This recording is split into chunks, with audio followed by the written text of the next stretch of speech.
The 2019 Christmas special of Call the Midwife took viewers from East London to the Outer Hebrides in Scotland, inspired by the real-life stories of the Queen's nurses.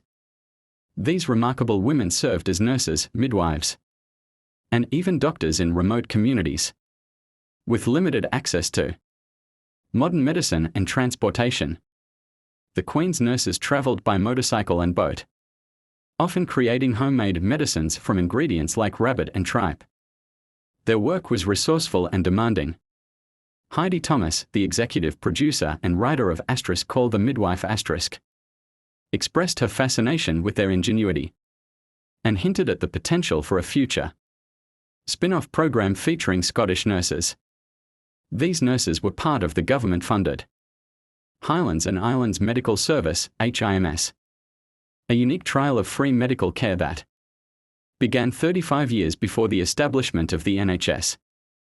Their responsibilities included caring for the terminally ill, dressing wounds and supporting new mothers and their babies.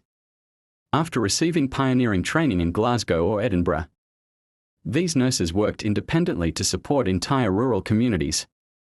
As noted by author Catherine Morrison, a retired nurse, Ms. Morrison documented these women's stories in her book Hebridean Heroines, published in 2017. She highlights the nurses' resourcefulness, as they provided care with minimal access to the medications and facilities available today. Their work often required them to walk miles across the islands to reach patients, frequently facing severe snow and rain. One of their greatest challenges was transportation, as the islands were poorly connected to the mainland, with some only accessible by boat. Ms. Morrison recounted a story about a Queen's nurse who cared for an undernourished, premature baby.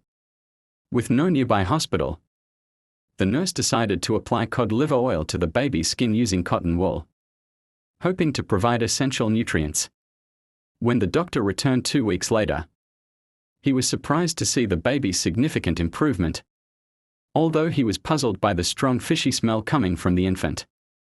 While there is no definitive evidence that the nurse's intervention saved the newborn, the story illustrates the lengths to which the nurses went to care for their patients, despite scarce resources.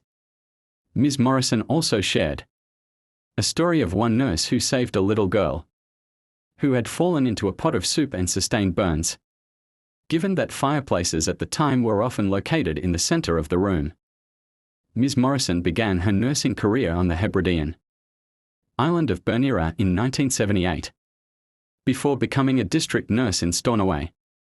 While there, she cared for many former Queen's nurses and listened to their stories about their working lives. Their stories inspired me to write about their experiences.